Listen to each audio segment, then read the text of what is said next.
पहले तो मैं कर्नाटका वाला मुद्दे पर आपको स्पष्ट कह दें कि नीतीश कुमार के मिलीभगत से ये सब कुछ हुआ है, ये कहीं दो मत। नीतीश कुमार नहीं चाहते हैं कि बिहारी आए। नीतीश कुमार कभी नहीं चाहते हैं कि हमारे बिहारी श्रमिक, चूंकि बिहारी श्रमिक जहां भी हैं वो नीतीश कुमार से इतना थक चुके हैं, इतना तंग आ चुके हैं कि इन्हें किसी भी हाल में वो बर्दाश्त करने को तैयार नहीं है। श्रमिकों को अगर मरने पर छोड़ रही है तो उनकी औकात में नहीं नाप लिया।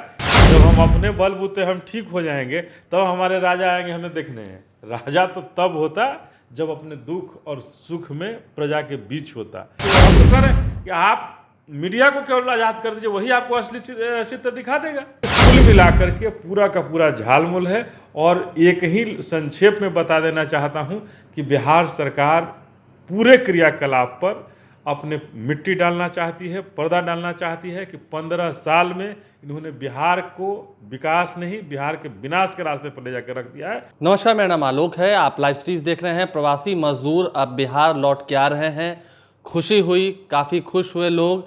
लेकिन अब जिस तरीके से खबर कर्नाटका से निकल के आ रही है कि वहाँ की सरकार ने प्रवासी मजदूरों को आने से पहले ही ट्रेन रुकवा दिया, वो भी बिल्डर्स के आग्रह पर। क्यों ऐसा किया गया, क्यों इस तरीके से प्रवासी मजदूरों को वहीं रख लिया गया इस आपदा के समय में? क्या वहाँ पर खाने पीने की व्यवस्था है? अगर है तो क्यों लगातार वीडियो वायरल हो रहा है? इस वक्त जनतांत्रिक विकास पार्टी के अध्यक्ष अनिल कुमार जी हमारे साथ हैं। सर, जिस तरीके से प्रवासी मजदूरों आ रहे थे, अब रोक दिया गया अचानक से कर्नाटक में। नीतीश कुमार की सरकार है, दावे हो रहे हैं, लेकिन क्या लगता है आपको?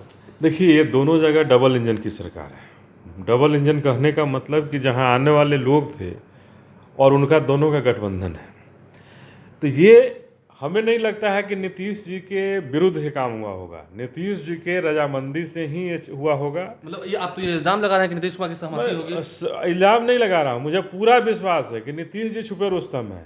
ये छुपा के कोई काम करने में विश्वास करते हैं, सामने से कोई वार नहीं करना चाहते हैं। तो ये हमारे श्रमिकों को नाराज नहीं हो, बिहार के लोग नाराज नहीं हो, इन्होंने स्पष्ट कह दिया कि आप ट्रेन कैंसिल करा दीजिए, हम उस पर कुछ नहीं सवाल उठाएंगे। अगर आपको क्या लगता है नीतीश कुमार कुछ इस पर बोलेंगे? हम तो यही कह रहे हैं ना कि सबसे पहले तो कड़ी आपत्ति उनकी दर्ज होनी चाहिए थी उसी समय कि हमारे श्रमिक, हमारे लोग अगर आना चाहते हैं तो येदियुरप्पा और कर्नाटक की सरकार कौन होती है जो रोक सकती है? हम तो किसी भी माई के लाल को कह सकते हैं कि हमारे लोग अगर आना चाहे तो धरती पे कोई माई का लाल नहीं है जो रोक सकता है। हमारे बाबा साहब ने हमें जो संविधान बनाया है वो संविधान दोगली नहीं है। संविधान एक तरह की नीति पे है और संविधान इकलौता है कि भारत में एक तरह के लोगों का राज होगा, एक तरह के लोग रहेंगे और एक तरह से ही सब लोग चलेंगे। तो फिर ये दोरंगी नीति क्यों? संविधान में जो लिखा हुआ है राइट टू फ्रीडम, क्या उसे ये खत्म किया जा रहा है? देखिए, राइट टू फ्रीडम ही नहीं खत्म किया जा रहा है। ये आज जिस तरह से सामाजिक, हर चीज में सामाजिक दूरी, ये क्या बताया जा रहा है? आज नीतीश कुमार जी सामाजिक दूरी का मतलब समझाते हैं हमको। ये सामाजिक दूरी क्या क्या समझाना चाह रहे हैं, क्या दिखाना चाह रहे हैं? ये सामाजिक दूरी तो बाबा साहब ने खत्म की थी, ये उन लोगों ने खत्म किया था, सरदार पटेल ने खत्म किया। सरकार कह रही है कि वायरस से बचने के लिए वायरस से बचने के लिए शारीरिक दूरी जरूरी हो सकती है। शारीरिक दूरी हो सकती है कि हम 1 मीटर दूर रहें, लेकिन सामाजिक दूरी तो वो दूरी थी जहां दलितों को, शोषितों को, वंचितों को कहा जाता था कि शूद्र हैं, ये ब्राह्मण हैं, ये ठाकुर है, इनके आगे किसी को बैठने का अधिकार नहीं था। वो सामाजिक दूरी थी। और ये फिर से नया वर्जन आ रहा है सामाजिक दूरी, सामाजिक दूरी। तो मैं इस शब्द कड़े शब्दों में निंदा करता हूं और स्पष्ट कहना चाहता हूं कि सामाजिक दूरी बहुत ही खतरनाक दूरी है और बहुत ही मेहनत करके हमारे बाबा साहब, सरदार पटेल, गांधी जी जैसे महान हस्तियों ने इन सामाजिक दूरी को खत्म करने की है। और फिर किसी वायरस के नाम पर सामाजिक दूरी को फैलाने का जो काम किया जा रहा है ये बहुत गलत है। और भारत में हम आपको स्पष्ट बता देना चाहते हैं कि बाबा साहब का संविधान है और किसी के लिए एक कानून है। धरती पे भारत के अंदर कोई माई का लाल नहीं हो सकता है जो किसी को रोकने का अधिकार किसी को। आपका साफ ये कहना है कि यदि येदियुरप्पा सरकार रोक रही है तो इसमें नीतीश कुमार को तुरंत हस्तक्षेप करना चाहिए था। पहला हस्तक्षेप हमसे पहले नीतीश कुमार, आपसे पहले नीतीश कुमार को हस्तक्षेप करनी चाहिए थी, क्योंकि सबसे पहले इनकी जानकारी इन्हें मिली होगी कि ट्रेन वहां रोकी गई है। हम लोगों को बाद में जानकारी मिली होगी, लेकिन नीतीश कुमार के पास अपना इंटेलिजेंस है, सरकार का इंटेलिजेंस है, जो उनको पहले जानकारी दी होगी कि हमने ट्रेन रोक रही है, कर्नाटका की सरकार ट्रेन रोक। फिर नीतीश कुमार चुप क्यों है? ये चुप्पी ही बताने को काफी है कि नीतीश कुमार जी की मिली सहमत। नहीं, कल तो सर्वदलीय बैठक हुई तो उसमें उन्होंने कहा है कि हम लगातार मॉनिटरिंग कर रहे हैं, सब चीज़ की देखरेख कर रहे हैं। देखिए, उन्होंने लास्ट में कहा कि क्वारंटाइन है, इस वर्ड को आप शायद भूल रहे हैं। तो जब क्वारंटाइन अगर कोई व्यक्ति है तो कहाँ से किस इंटेलिजेंस पे काम करेंगे? ये केवल फ़ोन से निकलने से काम हो सकता है क्या? आप एक चैनल में आप रिपोर्टिंग कर रहे हैं तो आप रिपोर्टिंग क्वारंटाइन हो जाएंगे और रिपोर्टिंग हो जाएगा आपका। तो किसी भी काम करने के लिए क्वारंटाइन शब्द बड़ा कठिन है, और क्वारंटाइन एक अपने आप को किनारे करने का है कि हम अपने आप को घर में बंद कर लिए, हमको समाज दुनिया से कोई मतलब नहीं है। नहीं, लेकिन बहुत सारे मुद्दे आए थे, आपने बीच में मुद्दा उठाया था कि टिकट को लेकर के। अब तो बातें आ रही है कि नीतीश कुमार की सरकार टिकट का पैसा भी देगी क्वारंटाइन सेंटर पे। देखिए, ये बड़ा, सबसे पहले तो मैं कर्नाटका वाला मुद्दे पर आपको स्पष्ट कह दें कि नीतीश कुमार के मिली भगत से ये सब कुछ हुआ है, ये कहीं दो मत नहीं ये है आप इसमें। कह रहे हैं, इल्जाम लगा रहे हैं? नहीं, हम कह रहे हैं कि 200% दावा करते हैं कि नीतीश कुमार जी के बिना सहमति का कर्नाटका सरकार ऐसा नहीं किया नीतीश होगा। कुमार नहीं चाहते हैं कि बिहारी आए? नीतीश कुमार कभी नहीं चाहते हैं कि हमारे बिहारी श्रमिक, चूंकि बिहारी श्रमिक जहां भी हैं वो नीतीश कुमार से इतना थक चुके हैं, इतना तंग आ चुके हैं कि इन्हें किसी भी हाल में वो बर्दाश्त करने को तैयार नहीं है।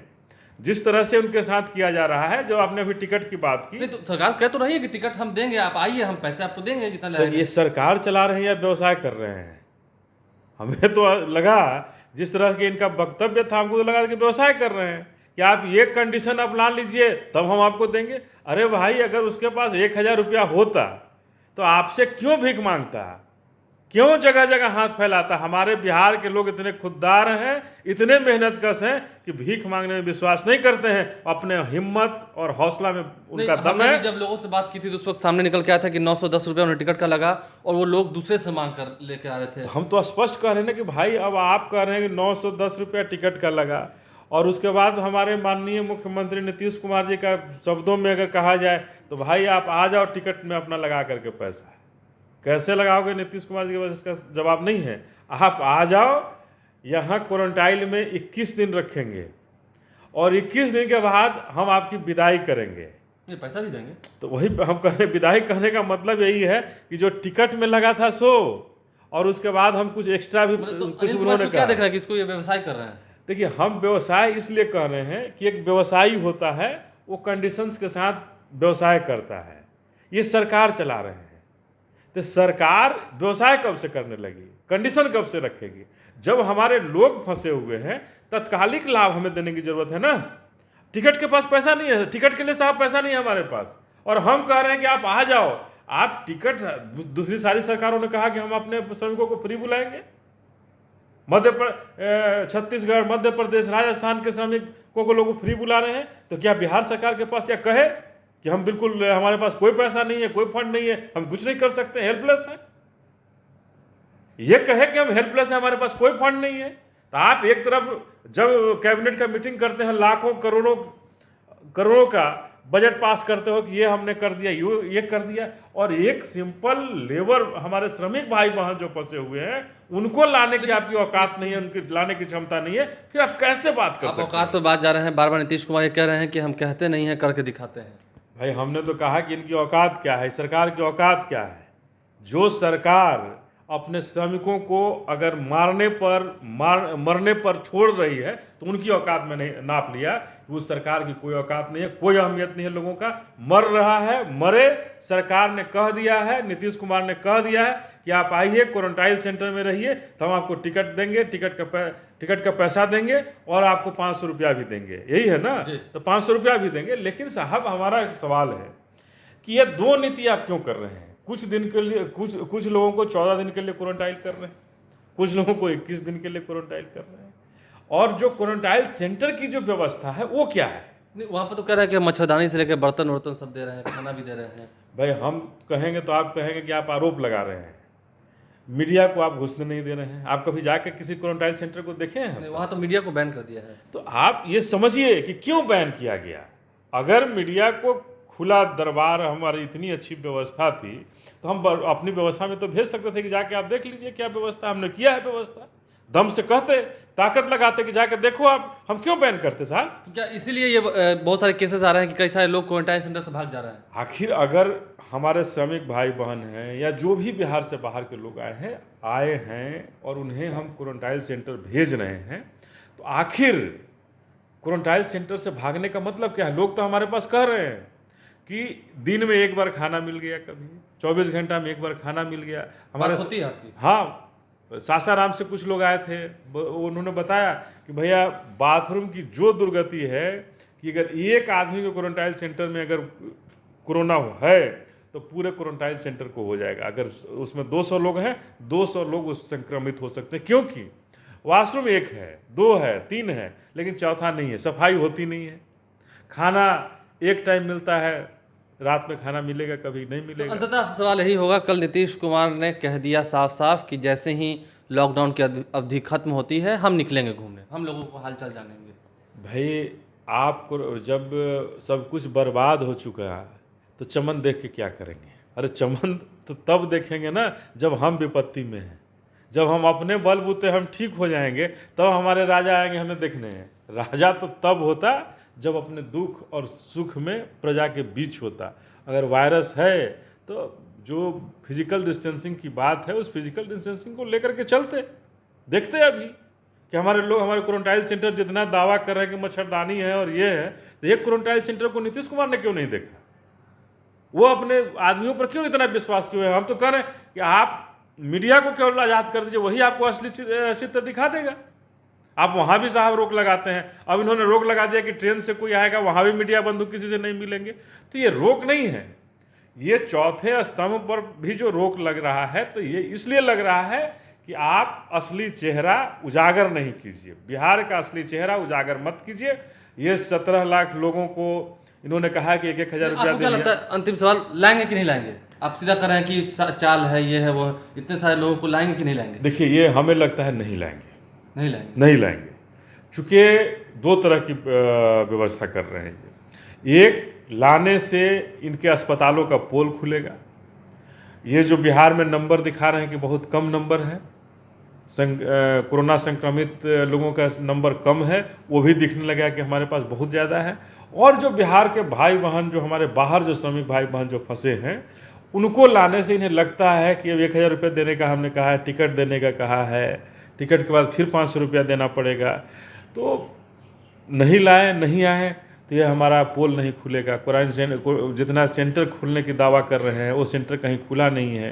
तो ये कुल मिलाकर के पूरा का पूरा झालमुल है। और एक ही संक्षेप में बता देना चाहता हूँ कि बिहार सरकार पूरे क्रियाकलाप पर अपने मिट्टी डालना चाहती है, पर्दा डालना चाहती है कि 15 साल में इन्होंने बिहार को विकास नहीं, बिहार के विनाश के रास्ते पर ले जाकर रख दिया है। और बिहार सरकार की कोई औकात नहीं है, कोई हैसियत नहीं है जो बाहर से लाने की इनकी क्षमता है। देखिए, प्रवासी मजदूरों को लेकर साफ कर दिया है जनतांत्रिक विकास पार्टी के अध्यक्ष अनिल कुमार। साफ कह रहे हैं कि नहीं लाएंगे, ये प्रवासी मजदूरों को, श्रमिकों को नहीं लाएंगे, क्योंकि इनके पास सिस्टम नहीं है, ढांचा नहीं है। क्यों आखिर इनके क्वारंटाइन सेंटर से मजदूर भाग जा रहे हैं? क्यों ऐसी बातें निकल के आ रही हैं? सुविधाएं नहीं दे रहे होंगे। और जहां तक बात है, लोगों के पास जब पैसा ही नहीं है तो ट्रेन का टिकट वो कटाएंगे कैसे और आएंगे कैसे? उम्मीद है इन सभी बातों को आपने गौर से सुना होगा और सत्ता पक्ष के लोग भी इस पर ज़रूर कुछ ट्वीट ही हो सकता है करेंगे, लेकिन करेंगे ज़रूर। हमारे चैनल को सब्सक्राइब कर लें, साथ साथ फेसबुक पेज भी लाइक करें। धन्यवाद।